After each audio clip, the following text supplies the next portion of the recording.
According to a City of Columbia police report, the female victim said 3 black males drove up to her in a 4-door gray sedan here at this intersection and asked her if she needed help carrying her bags. When she said no, one of the suspects pulled out a gun and forced her in the car. But does it really work? Can this modified dumbbell really take place of this dumbbell or of an entire workout? That's exactly what I wanted to find out here at the Strom Thurmond Fitness Center. The sound of the cicadas will soon be heard across the state of South Carolina. They arise out of the ground once soil temperatures reach 64 degrees. 2011 is an emergence year for the noisy insect. It happens once every 13 years. Residents voiced their concerns to the Senate Redistricting Committee last night. Residents want to know how districts will be divided and make sure district maps. Carolina now has won all 9 3-game series it has played this year, including a pair against #1 teams. The 28-7 Gamecocks sit in first place in the SEC with a 12-3 record in league play. They are back on the road tonight, traveling to the College of Charleston for a non-conference road matchup. First pitch is at 6 p.m.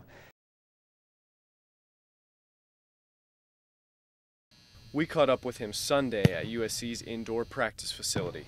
Pro Day is just 4 days away. And I've been very blessed to get to this point, and it's just sort of very crazy to me to think that I have an opportunity to do all this. Spencer Lanning was USC's place kicker and punter for 2 years. I came into school as a walk-on and sort of had to go through the ranks and was privileged enough to be a backup for the first 2 years. Spencer has been training since the college season ended to prepare for Pro Day. My ultimate goal would be to play a handful, maybe 10 years in the NFL.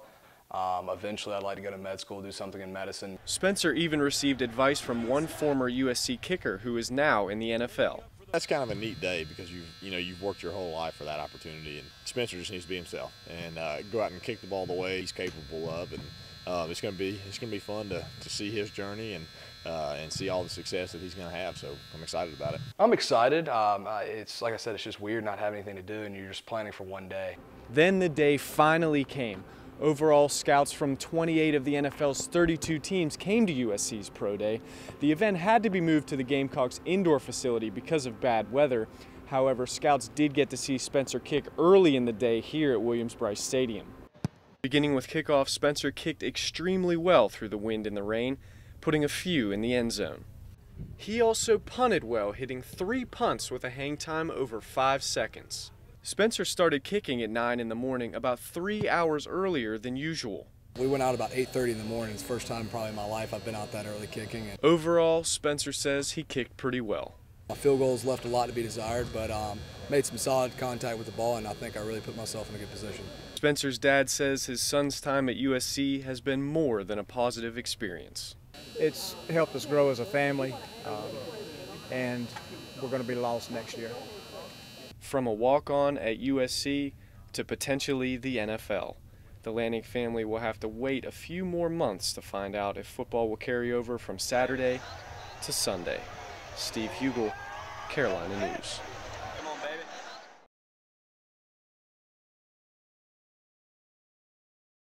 This is shake weight for men. You've seen the commercials.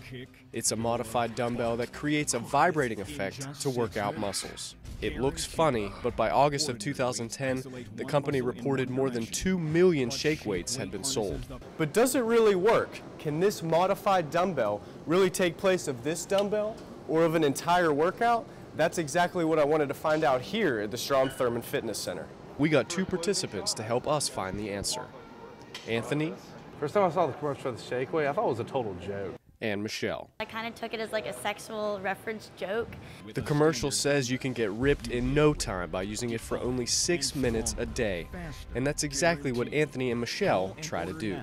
On your mark, get set, go. How does it feel right now? Awkward.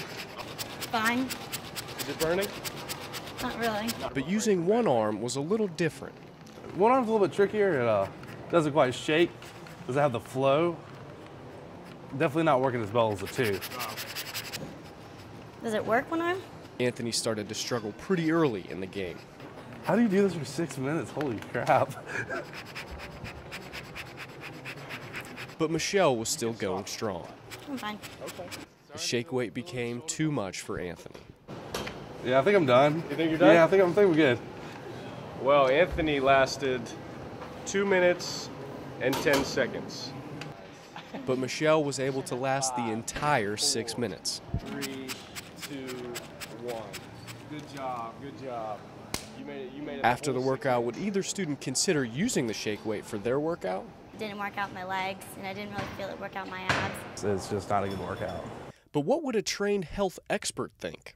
Matt Locke is the head athletic trainer at Brick House Gym. He says the shake weight will not give people the fitness goals they're looking for. I would not recommend it to people that work out or my clients. There's no replacement for a full-service gym and a quality diet.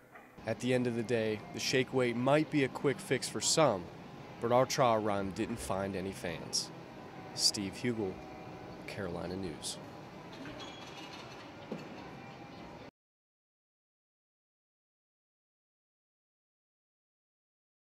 Can I see your license and registration, please? State lawmakers are now considering passing a bill that would allow police officers to check the immigration status of people they pull over or suspect of committing a crime. It's never a good thing when you just turn your head to what is clearly a large problem. State Senator Larry Martin is the bill's chief supporter. He says an estimated 36,000 illegal immigrants in South Carolina are causing significant problems. The whole smell is all messed up, and it's a complete distortion of our economic system that we're just allowing to get bigger and bigger and bigger, and we don't need to do that. Lexington County Sheriff James Metz agrees.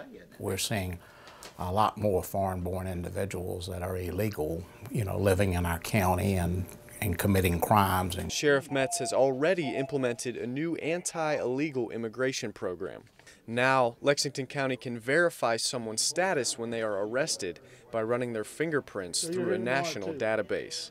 We've identified almost 400 individuals that are foreign-born. Some lawmakers and sheriffs support the new immigration bill, but why then does the Richland County Police Department and the South Carolina Sheriff's Association oppose it? I don't think this bill is the answer to fixing the immigration problem, either in South Carolina or anywhere else for that matter. Richland County Sheriff Director Jeff Moore says the new bill would overburden the state's officers. It requires us to, on the side of the road, to try to determine a person's legal status as far as their presence in this country is concerned.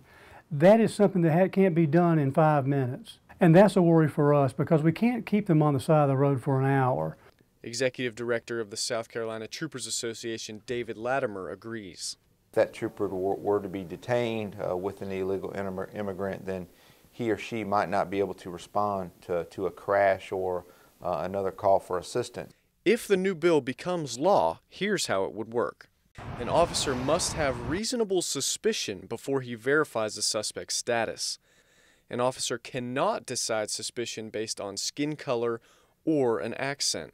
If a person cannot produce a driver's license, military ID, or passport, an officer can check their status against the federal immigration database. State Senator Martin says we need to give police the right to question people's status. He says it will result in deporting an increasing number of illegal immigrants from our state, even if it puts a greater burden on police officers at routine traffic stops. Steve Huegel, Carolina News.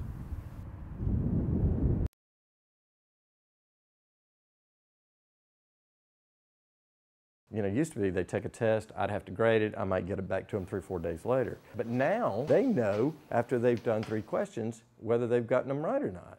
7th grade history teacher Forrest Kinnett says the iPod has more than changed the way he teaches. Kids that we would just about have to beg and plead to get them to do their homework, now all of a sudden they're emailing us saying, I need my assignment. Thanks to a federal grant, all 340 students here at the Busby Creative Arts Academy have an iPod Touch. Principal Hall says the new technology is making textbooks a thing of the past. With our math classes, the textbooks stay at home because they can access it online here at school through the iTouches. Students now read, learn, and take tests all on the iPod Touch. Principal C.R. Hall says parents were skeptical at first. That afternoon when we got to the car hour line, all I heard was, Mom, you wouldn't believe what we did today. Dad, this was the coolest app ever. And all my complaints completely dissipated because the kids were coming out and selling it themselves. Students say they enjoy the lighter load. It's much better than carrying around all those books that can cause back pain and stress. Principal Hall says the school has not had any problems with the new technology. The only two that have been broken have been by teachers. The students use the same iPod every day, and when they aren't using their iPods, they are placed in the charging station overnight. So yeah, I like teaching with this stuff. It's cool, but I like it because the kids, they more than just like it. Teachers say grades have improved drastically since the school introduced the iPods last fall. Steve Huegel, Carolina News.